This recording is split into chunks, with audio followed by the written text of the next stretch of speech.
Now I hand over the mic to Professor Narayanan, the GAN course Chief Resource Person, to continue his lecture, for which we all are keenly waiting. Stage is all for you, sir.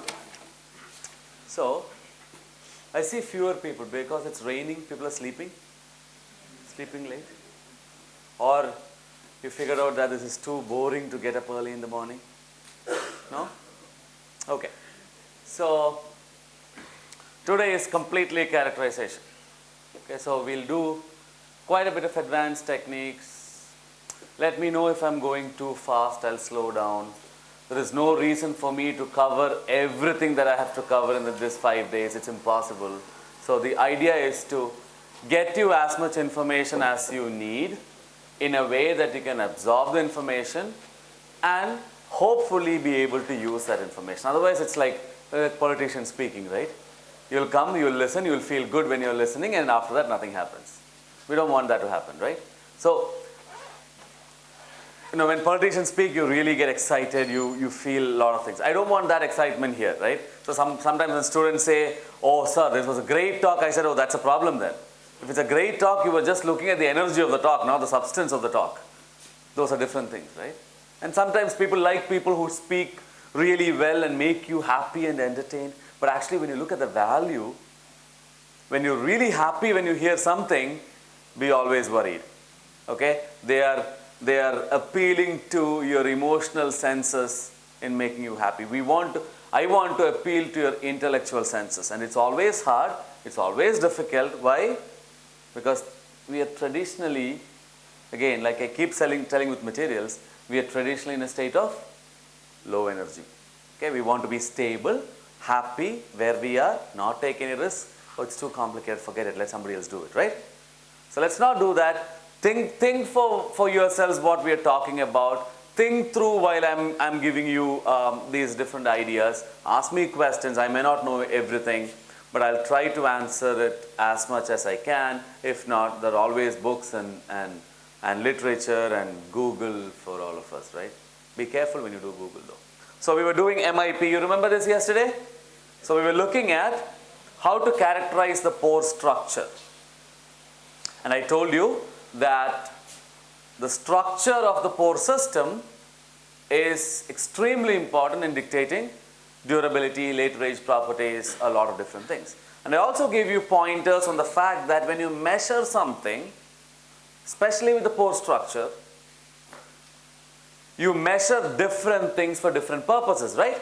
The total porosity, how much of the total pore volume is available in your material dictates your strength.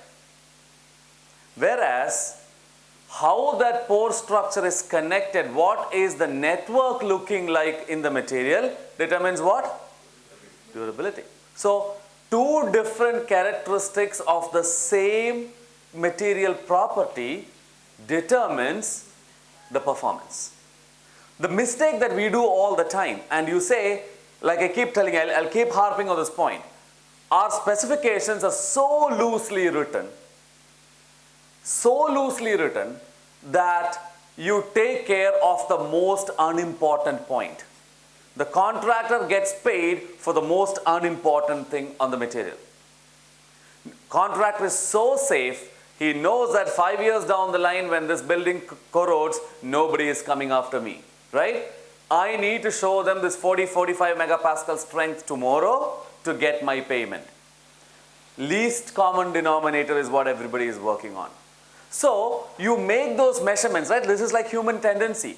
We try to show what we are good at, always, right? We try to show the strong points, what I can easily measure. Every lab in this country has a compression testing machine, right? You take a cylinder, take a cube, bring it there, stick it under it, get a strength, everybody is happy. But strength doesn't tell you anything. Strength tells you what is a total porosity. But that has absolutely no correlation with durability. So that's something that I want you to be aware of. And when somebody comes and says, sir, look, my concrete has a 40 megapascal strength, therefore it will last for 50 years. You can say, absolutely yes, it will last for 50 years if I put it inside an enclosure like this, not outside. There, your pore structure plays an important role, and I told you yesterday the game that you play in your newspaper, right? Now, can the rabbit find its house, or can the mouse find the trap, or whatever, right? It's like that. It's a very tortuous network and it's complicated. Therefore, people say, oh, what's too complicated? Let's not even bother about it. So what I'm going to give you today are a few tools to start thinking about from, may not be too early to talk about specifications and putting these in specifications, but at least in testing stage. You see that? Again, these are all interconnected mesh of things. Specification, testing, compliance, all these are an interconnected mesh of things. And you have to attack one thing at a time. And I keep telling you this, and I was talking to people this morning. We are living here in Mangalore. It's raining like hell, and water is pouring right through the face of the building because there is no sunshade or no protection away from the building. If you have a structure like this, your concrete will, steel will corrode. You can't complain. There's so much of water. Your concrete is not something that can take all this abuse that you're subjecting it to. Pore structure becomes very important. So you get, when we look at a 40 megapascal concrete and somebody says, oh, my porosity is low, but that porosity may be very connected, and that will cause issues. So the idea of MIP, we told about this, and I think it's somewhere else, somewhere here that we stopped yesterday. Characteristic size of the pores, I talked about percolation. We'll talk more about percolation as we go through.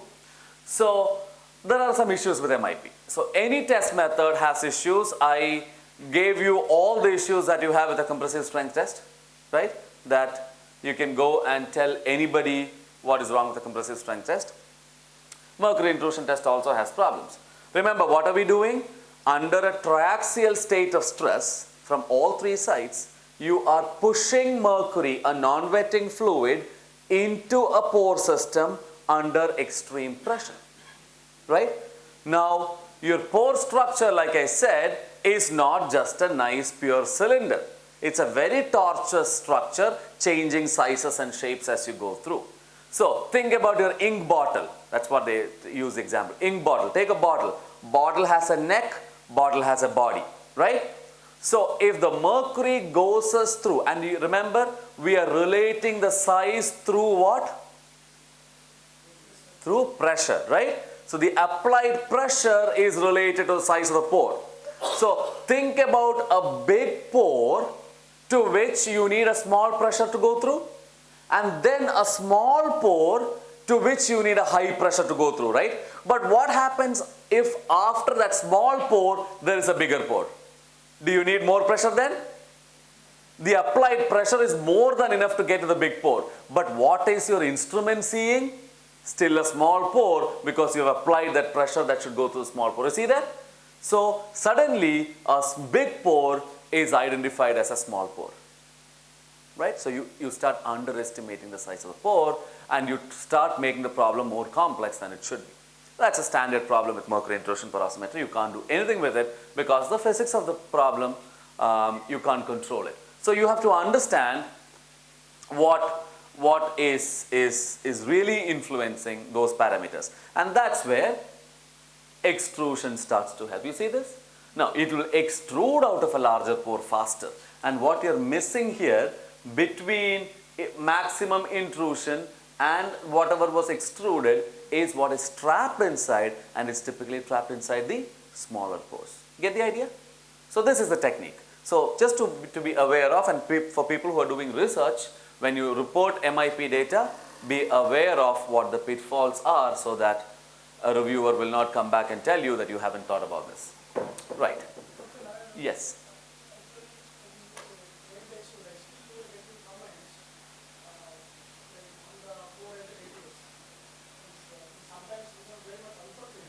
It is an extremely dicey issue when you publish, because a lot of people, including me, are not big fans of this technique. We use it every day. So there is, again, this is out of the topic, but for your information. When you want to publish something, right, you may sometimes get a rejection letter. You think, how in the world can I get rejected for this? But remember, 2 or 3 reviewers look at it. There is a lot of bias in this process. Okay? And there are so many papers that are coming out, so many journals, there's only so much of reviewers' time that's available. Sometimes that bias is very difficult to overcome. So don't get distracted and dejected if you get rejected because there's some amount of bias. All you can do is to make sure that your results are reported properly, you do the best part.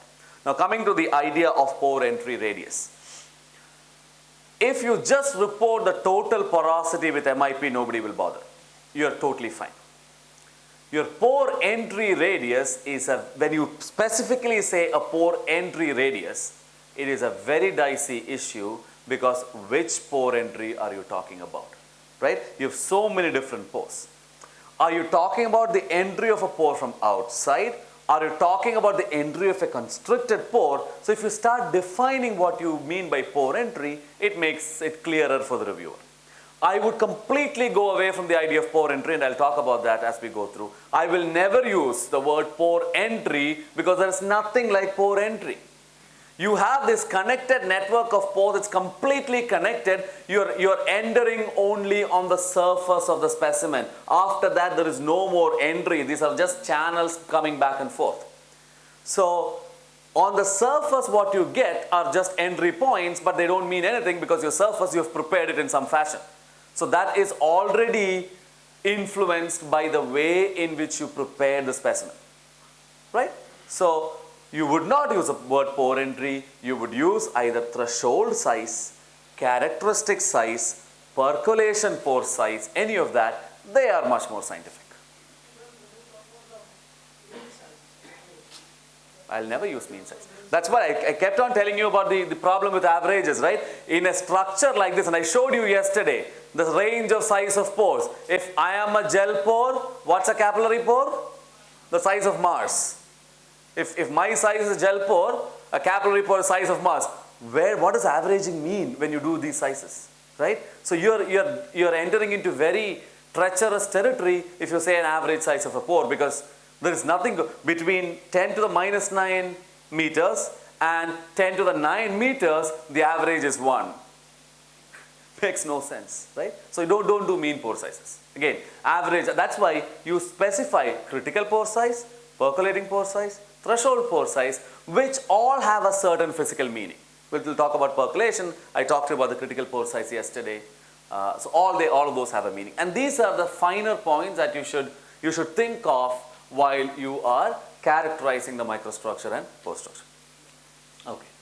There are a lot of benefits. They do provide self-consistent results. For example, if I have a concrete made of different water cement ratios, same composition but different water cement ratios, same composition, different ages, this is a wonderful technique to identify what the differences are.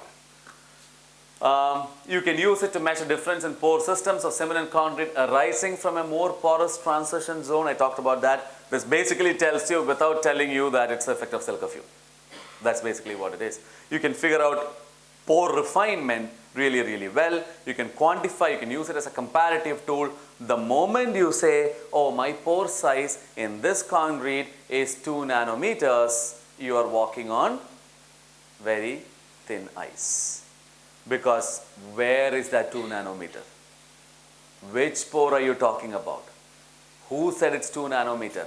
Can you give the specimen to your friend and he also can get 2 nanometers? Can you use another software and will that software also give you 2 nanometers, right? Then it's a question of interpretation and judgment.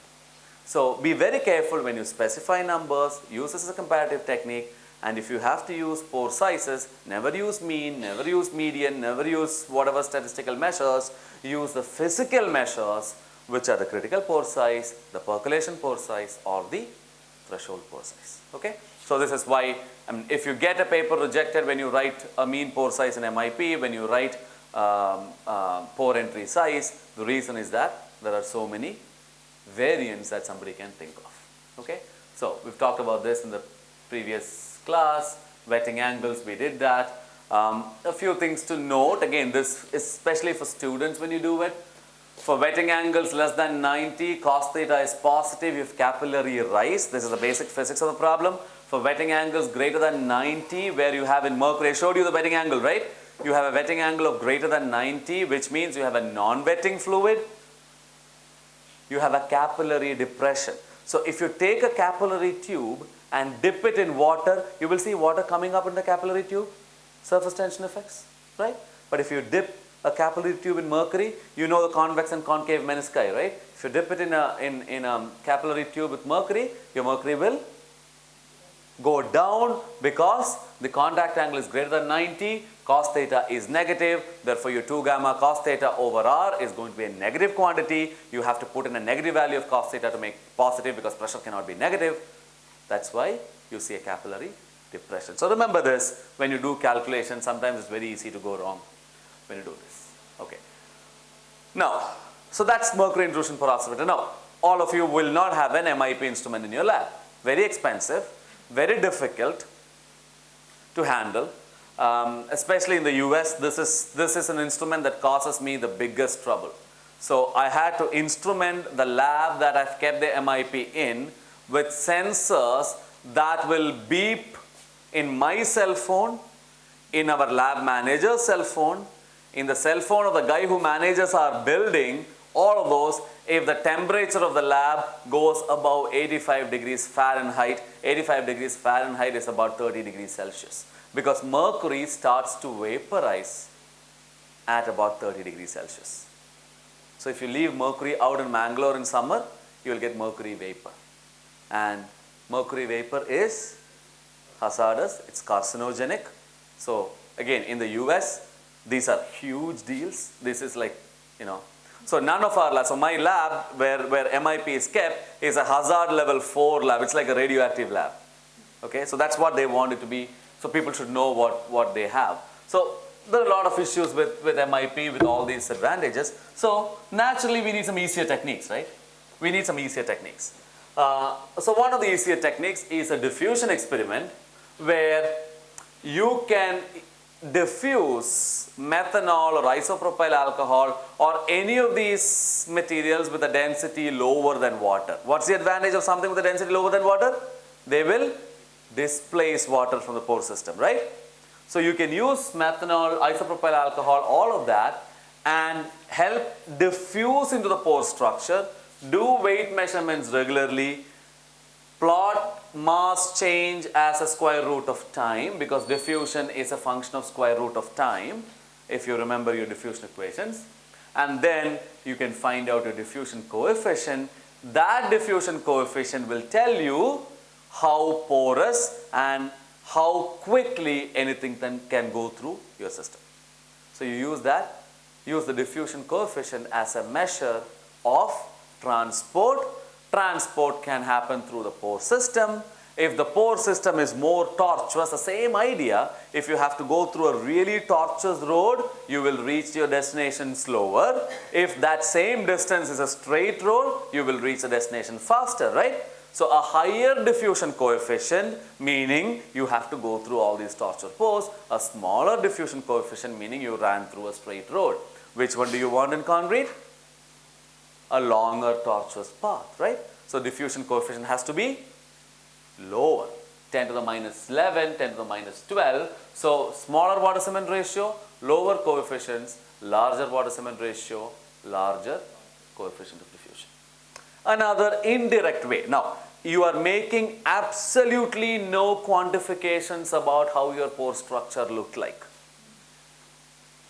But you get some performance measure. This is like a doctor telling you, an older time doctor telling you, yeah, I checked your temperature, you have temperature, feels like you have fever, but I don't see any other thing, so it could just be a viral infection, go home, you will be okay, right? Whereas compared to another doctor who will say that, looks like a viral infection, let's do your blood test, your urine test, do a chest x-ray, come back to me in 3 days, but no medicine, right? The idea is the same, but one was based on absolutely no data, but the final performance 3 days you're okay. The other 3 days you're okay, but I confirmed it with a lot of different things.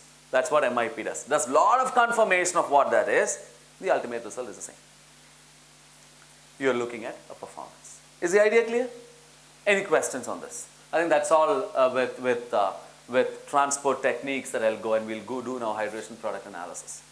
Any questions? That's a pore structure story. I'll come back to it with more of image analysis, more of SEM, more of nice pretty pictures. I'm leaving all the pretty pictures to the end because when you feel sleepy, I need to excite you with something, right?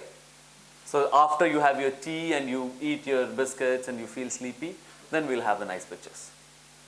Yes. Okay, go ahead.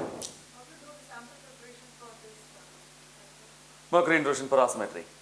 MIP, right? Sam? Isopropanol is very simple. Isopropanol is you just have to dry the sample in oven at about 60 or 70 degrees Celsius for a couple of days to equilibrate the moisture.